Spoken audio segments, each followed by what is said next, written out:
Dans les restaurants, pour dire merci, on ne s'adresse pas directement à eux et on ne les regarde pas en disant merci. On n'a même pas besoin de les regarder en fait, on pose 2 doigts sur la table et on tape. Nous on a 10 comme ça, eux ils ont 10 comme ça, 7 comme ça, le 6 c'est comme ça. Donc quand tu vois ça, la dame qui te fait ça, ça et tout, tu comprends pas.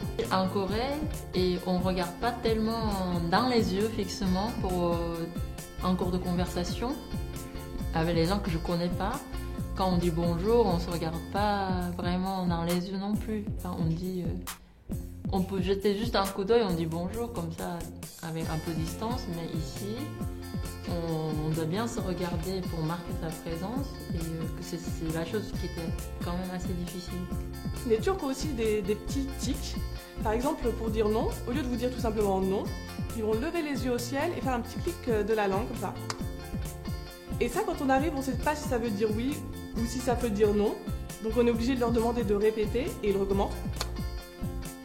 Et on n'a pas de réponse. Finalement, c'est en faisant un petit geste, un petit réflexe que j'ai vraiment insulté une de mes professeurs en cours. J'ai croisé les jambes comme ça en fait. Quand elle a vu que j'avais fait ça, elle s'est tout de suite arrêtée. Elle a arrêté son cours et elle m'a regardé avec un visage assez fermé, d'une voix sèche. Elle m'a dit arrête, décroise les jambes.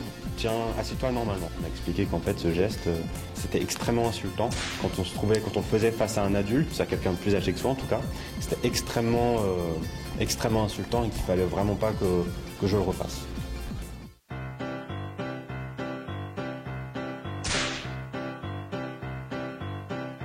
Quand je suis venue en France, j'ai vu les gens faire la bise, donc j'ai trouvé ça très sympathique. J'ai adopté la pratique, mais quand j'essaie de faire la bise à ma mère à Tokyo et je pars en courant.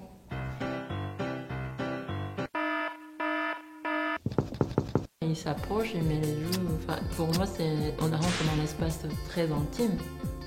On peut faire beaucoup de gaffes sans s'en rendre compte.